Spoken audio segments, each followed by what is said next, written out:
à MAPS d'avoir présenté l'événement. C'est super apprécié d'être ici parmi vous. Moi, je vais vous faire brièvement une petite histoire des frères musulmans pour comprendre, bon, qu'est-ce qui se passe, comment est-ce que des gens qui n'ont absolument pas commencé la révolution égyptienne, ou en tout cas ce qu'on peut appeler comme être la révolution égyptienne, réussissent, un an plus tard, à faire élire 47% de députés à la chambre parlementaire égyptienne. C'est-à-dire que les jeunes révolutionnaires de la place Tahrir, ceux qui initient le mouvement qui va chasser Moubarak, ne réussissent qu'à récolter environ seulement 1% des voix en Égypte. Donc les gens qui initient la révolution, ce ne sont pas eux qui vont être élus un an plus tard. La question c'est pourquoi? Comment se fait-il que les frères musulmans, plutôt réticents à l'origine, face aux manifestations, il y a comme une espèce de... Ça prend au moins une semaine, peut-être deux, avant qu'ils se positionnent clairement en faveur des révolutionnaires. Comment ces gens-là vont réussir à être la force politique majoritaire aujourd'hui en Égypte? Donc, pour ce faire, il faut faire un petit peu d'histoire. C'est ce que je vais essayer de faire avec vous. Les frères musulmans sont fondés en 1928 par Hassan al-Banna, qui est un instituteur. C'est quelque chose qu'il faut tout de suite comprendre avec les frères musulmans. Les frères musulmans ne sont pas des oulémas. Ce ne sont pas des gens issus des grandes écoles qui vont former des imams. Ce sont, en général, plutôt des professionnels. Donc, soit des ingénieurs, soit des médecins, soit des avocats. Ils sont un peu en rupture, finalement, avec le clergé qui est institutionnalisé à l'époque. Hassan al-Banna va créer la confrérie des frères musulmans en 1928. Comme une espèce, il va déclarer très tôt que les frères musulmans, c'est une espèce de club à la fois politique, à la fois associatif, une sorte de confrérie soufie et un club sportif.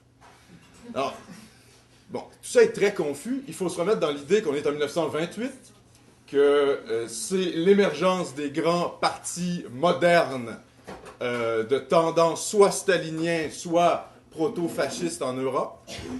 Et bien que Hassan al-Banna se déclare comme étant en opposition avec l'occidentalisation de l'Égypte, il reprend des organisations typiquement occidentales pour former sa confrérie, c'est-à-dire les frères musulmans. Toute la critique des frères musulmans va être la suivante. Si le monde musulman va mal, et l'Égypte en particulier, c'est parce que nous nous sommes éloignés de l'islam originel. Le slogan politique des frères, c'est « Islam, din wa dawla ». L'islam, religion et État. Indissociabilité de l'un et de l'autre. La monarchie égyptienne qui est en place est complètement cooptée par les Britanniques. À l'époque, dans les années 30, le canal de Suez qui relie la Méditerranée et la mer Rouge est contrôlé carrément par les forces armées britanniques. Et ça choque profondément les Égyptiens, cette présence coloniale en Égypte. Donc, pour sortir de l'occidentalisation, non seulement de la présence en fait physique des Britanniques, non seulement pour se dissocier de ça, mais aussi de l'imprégnation culturelle que l'Occident a sur l'Égypte, la réponse, comme je vous l'ai dit, des frères, c'est de retourner à une espèce d'islam mythique, originel, qui est un peu flou. Il y a une espèce d'incapacité à clairement identifier ce qu'on veut dire. Il y a des beaux slogans qui ont été lancés. Hassan al-Banna est un grand orateur.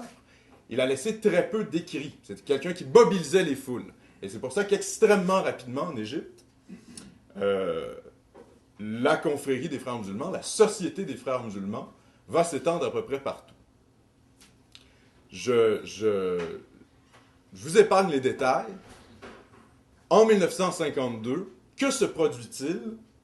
L'arrivée au pouvoir des officiers libres. Si je vous dis Gamal Abdel Nasser, est-ce que ça vous dit quelque chose?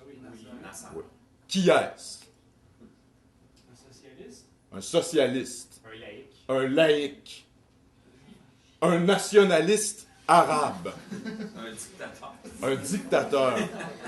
Tout ça à la fois. Et lui, son projet pour l'Égypte, lui et ses compagnons, ça va être finalement de moderniser l'Égypte par le socialisme et par la laïcité. On veut sortir l'état d'infériorité économique dans lequel se trouve l'Égypte et lui redonner sa puissance par la modernisation, qui implique, selon Gamal Abdel Nasser, une espèce de marginalisation du discours religieux.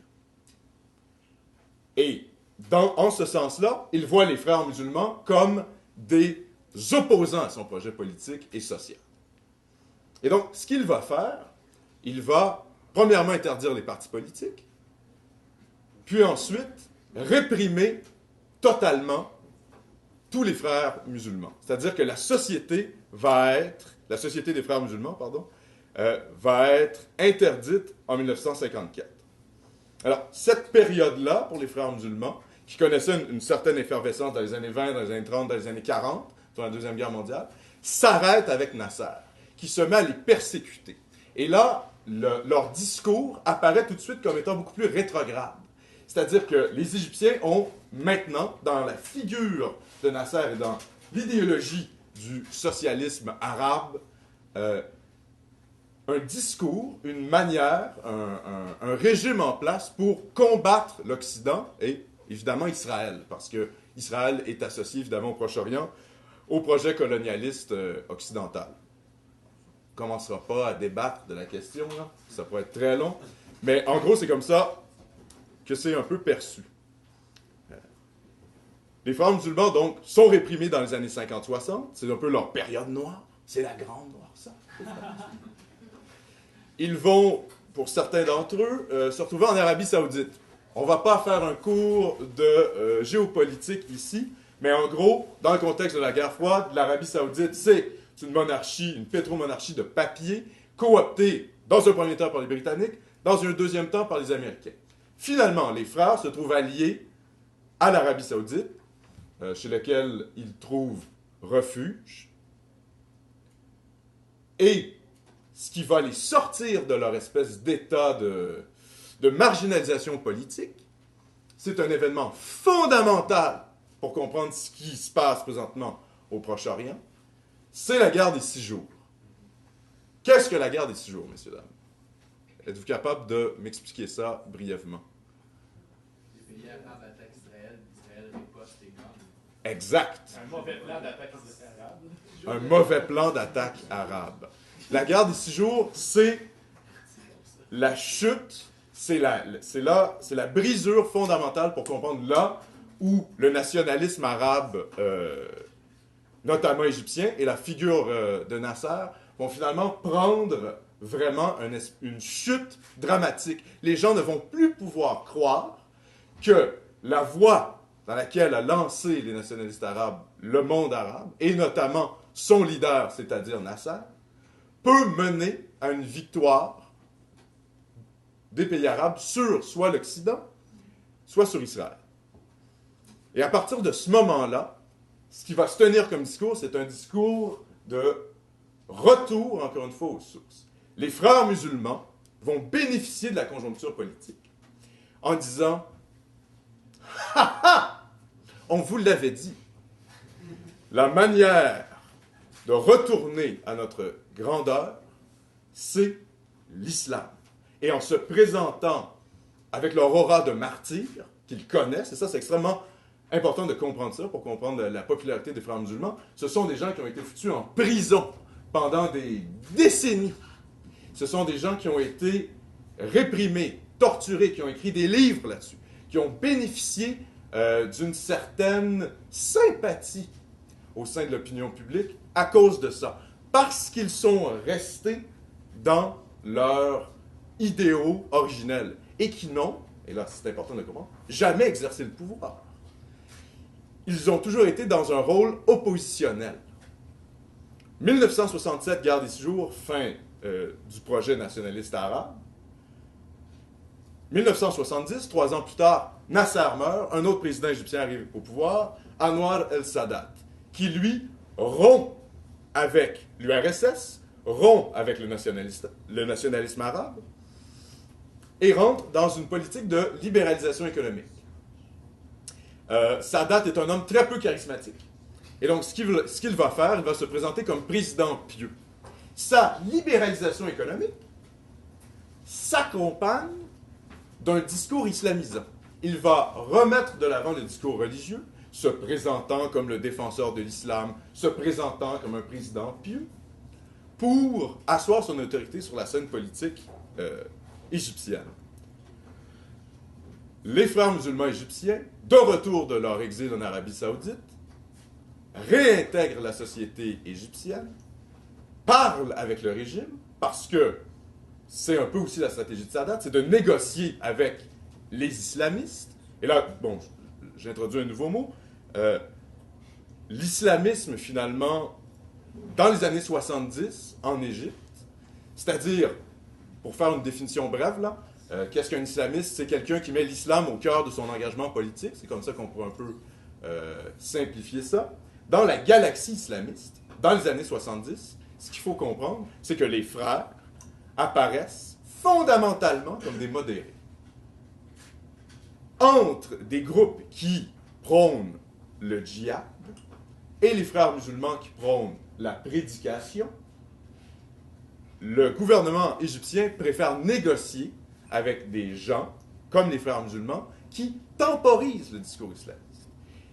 Pour qui l'islamisation, l'État islamique, ne doit pas se faire par la révolution armée, mais bien par une islamisation de la société. Pour arriver à l'État islamique originel, et ça, El-Banna le théorise dès le début, il faut islamiser la société. C'est une approche qu'on va appeler par le bas, et non pas une logique de prise de pouvoir, de prise de contrôle de l'État. L'État idéal islamique qui va régler tous nos problèmes, et économiques, et sociaux, va se faire parce qu'on va islamiser la base de la société. Donc, dans les années 70, la libéralisation économique va aller de pair, la désocialisation, la sortie du socialisme arabe va aller de pair avec le retour du discours religieux.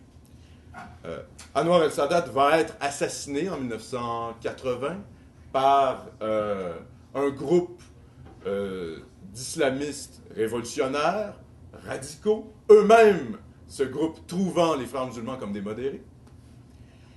Et le régime qui va suivre, celui de Moubarak, celui dont on vient de voir la fin finalement il y a un an, si on veut, on attend toujours son procès, va commencer à négocier, va continuer en fait, il n'y a pas vraiment de rupture, si on veut, à ce niveau-là, entre Sadat et Moubarak, vont continuer à négocier avec les frères musulmans.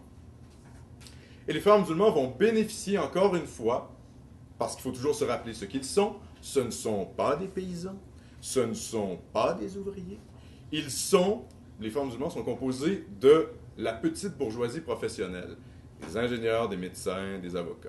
Et dans les années 80, ce qui est extrêmement intéressant, ce qui est extrêmement intéressant de comprendre, c'est qu'ils vont finalement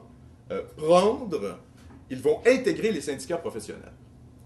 Et en plus d'intégrer les syndicats professionnels, donc le syndicat des médecins, le syndicat des ingénieurs, le syndicat des dentistes, le syndicat, tout ce à quoi on peut penser, ils vont demander la démocratisation de l'Égypte, la fin du parti unique. Ce sont leurs demandes à Moubarak. Et à cette époque-là, les frères musulmans sont finalement des agents de la démocratisation de l'Égypte. Ça serait pour faire une petite histoire brève, pas assez brève à mon goût, là, j'ai un peu tardé à vous expliquer tout ça, mais brève des frères musulmans. Donc, que sont les frères musulmans aujourd'hui? Si on regarde, par exemple, la plateforme électorale de leur parti politique, le parti de la justice et de la liberté, c'est quand même très joli comme mot. On n'est pas dans le parti du djihad qui va assassiner des enfants et tuer des juifs, quand même. On est dans le parti de la justice et de la liberté, non mais il faut quand même le rappeler. Que disent-ils, ces frères musulmans? Eh bien, c'est assez incroyable, parce que, finalement, ce qu'ils nous disent, c'est qu'au niveau économique, pour régler les problèmes économiques de l'Égypte, il faut appliquer les plans du FMI. Il faut appliquer les plans de la Banque mondiale. Il faut appliquer ce que l'OMC a prévu pour l'Égypte. Okay. Bonjour, sorti de l'Occident. Et ces gens-là, ces frères musulmans-là, qui sont censés être les héritiers d'El-Banna, qui devaient être formés pour combattre l'occidentalisation de l'Égypte, sont en train de reprendre exactement le discours des institutions internationales néocoloniales. Donc, et ce qui est intéressant, ça c'est au niveau économique. Que disent-ils au niveau social? Eh bien, ils nous disent à peu près la même chose que Stephen Harper. Mais c'est vrai, ce sont des conservateurs identitaires et des néolibéraux sur le plan économique. Alors, comment ils négocient ça? Parce qu'à la fois, ils nous disent, bon, on veut plus de touristes en Égypte, parce qu'ils savent très bien que c'est le tourisme qui fait vivre le pays. Mais à la fois, ils nous disent, oui, mais il faudrait peut-être interdire l'alcool. Ils sont pris entre leur logique néolibérale et leur discours de conservatisme identitaire. Pour comprendre ce qui se passe, pour comprendre ce que je viens de décrire, il y a principalement deux théories. Ah. Première théorie, l'échec de l'islam politique. Ah. C'est une théorie qui, évidemment, à première vue, paraît un peu bizarre. Parce que, finalement, les islamistes gagnent des élections parlementaires au Maroc, gagnent des élections parlementaires en Tunisie, gagnent des élections parlementaires en Égypte, et probablement gagneraient des élections parlementaires partout dans le monde arabe s'il y avait des élections parlementaires. Et pourtant, il y a des intellectuels, des universitaires occidentaux qui nous disent « Ha ha, c'est l'échec de l'islam politique ». Alors, on va essayer d'expliquer ça brièvement. En gros, ce que ça dit, c'est que si on considère l'islamisme comme une utopie politique, c'est-à-dire un État islamique un peu mythologique, qui règle tous les problèmes, les islamistes d'aujourd'hui sont en rupture avec ce modèle. Parce que ce qu'ils prônent, ce n'est plus l'instauration d'un État islamique transcendant qui va régler tous les problèmes de la société de par sa nature même. Les islamistes aujourd'hui, et notamment les frères musulmans égyptiens, ne se concentrent pas sur les institutions. Ils se concentrent sur la piété individuelle. Quand on leur pose la question « Qu'est-ce qu'un État islamique fondamental ?», leur seule réponse, c'est « Il faut des dirigeants pieux. Il faut être de bons musulmans. » Et c'est là où il y a rupture avec la pensée première des islamistes des années 20 et des années 30, c'est qu'ils ne voient plus la solution institutionnelle étatique comme la réponse aux problèmes de la société. Ça, c'est la première thèse. La deuxième thèse, c'est celle du parler musulman. Alors, qu'est-ce que ça veut dire, le parler musulman? Ça veut dire que finalement, l'islamisme, ce n'est pas une idéologie utopique. L'islamisme, c'est un discours. Quand les révolutionnaires, par exemple, les révolutionnaires iraniens, font une espèce de révolution pseudo-socialiste en Iran, ils habillent leur socialisme d'islam. Je vais vous prendre un exemple extrêmement concret, la notion de tawhid. C'est la notion d'unicité, qui en général dans les textes médiévaux est réservée uniquement à Dieu. L'unicité divine, évidemment, face au trithéisme chrétien, le Père, le Fils, le Saint-Esprit. Les révolutionnaires iraniens, que vont-ils faire? Ils vont prendre cette même notion de tawhid et ils vont l'appliquer à la société entière. La société va être juste quand elle va être unifiée, quand elle n'aura plus de classe sociale.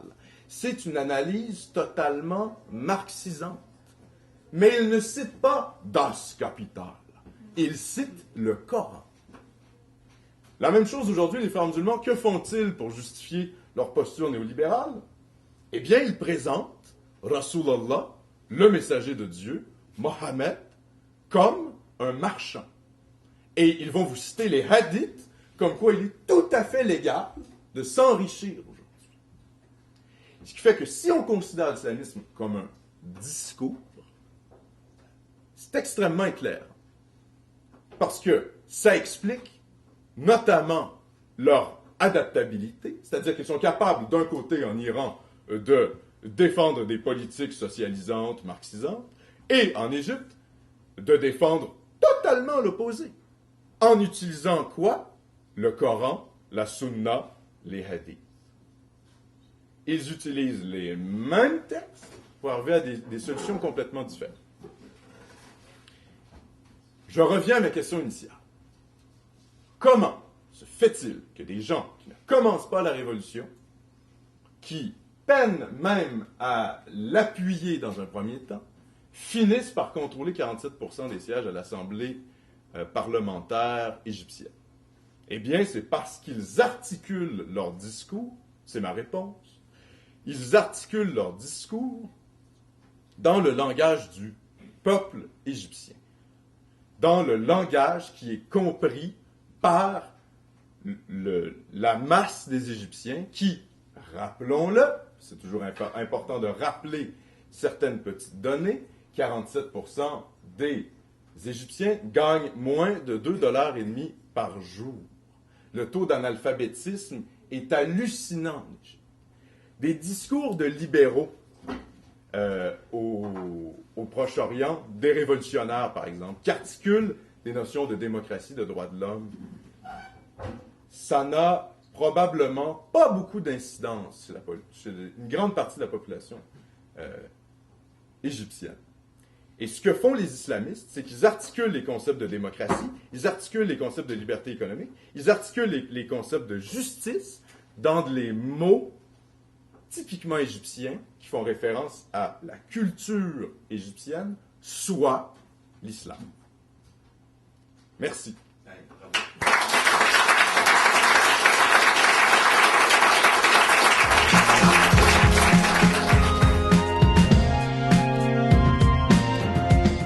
Pour Alex, en fait, c'est concernant la Libye. Tu as parlé de beaucoup de choses, puis évidemment, dans tout ce que tu as parlé, il fallait qu'il y ait des oubliés, j'imagine, puis dans le printemps arabe, il y a eu aussi la Libye qui s'est soulevée. J'avais vu qu'en prenant le pouvoir en Libye, Kadhafi avait littéralement offert à Nasser d'offrir la Libye pour son espèce de paradis socialiste. Il croyait énormément à la révolution égyptienne, puis il voulait offrir littéralement le territoire.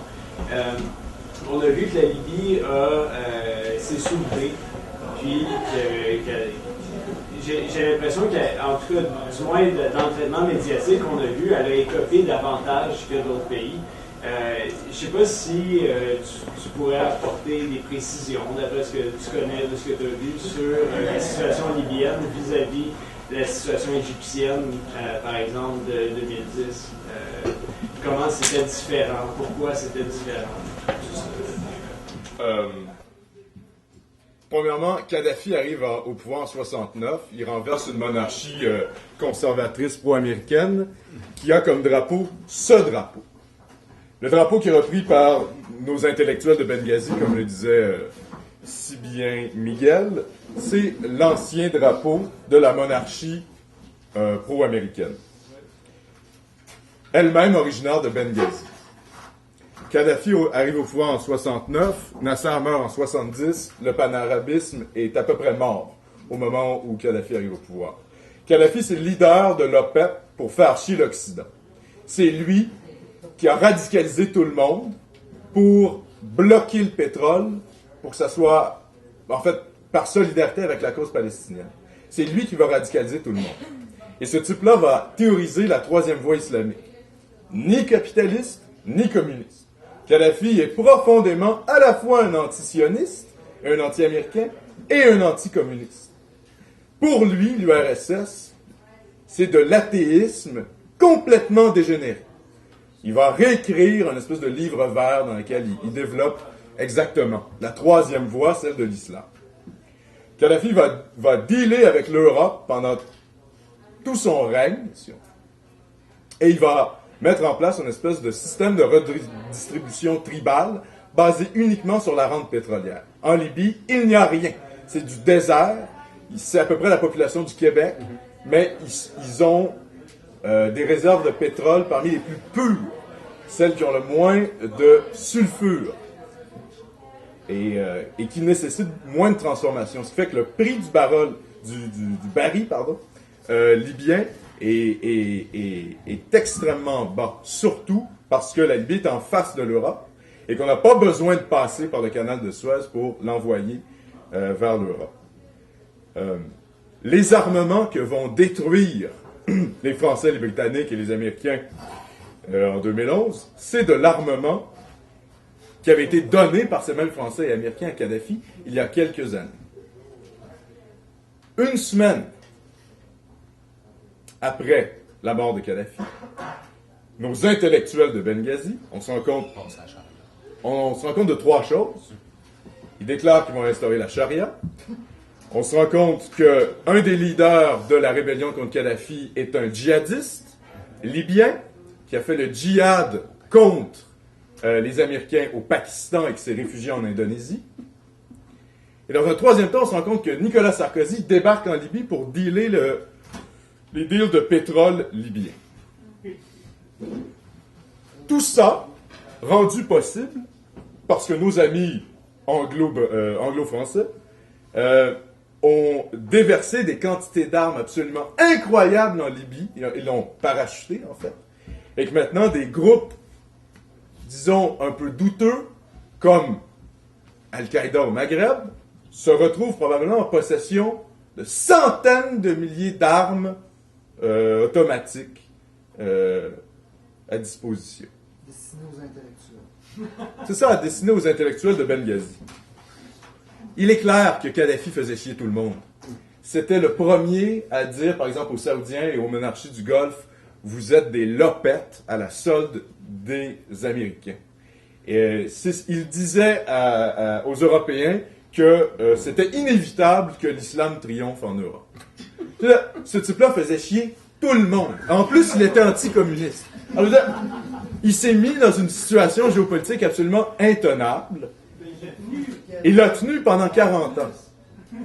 Et ce qu'il faut comprendre, c'est que la Libye a été créée dans les années, je pense, 1950, si je me rappelle bien.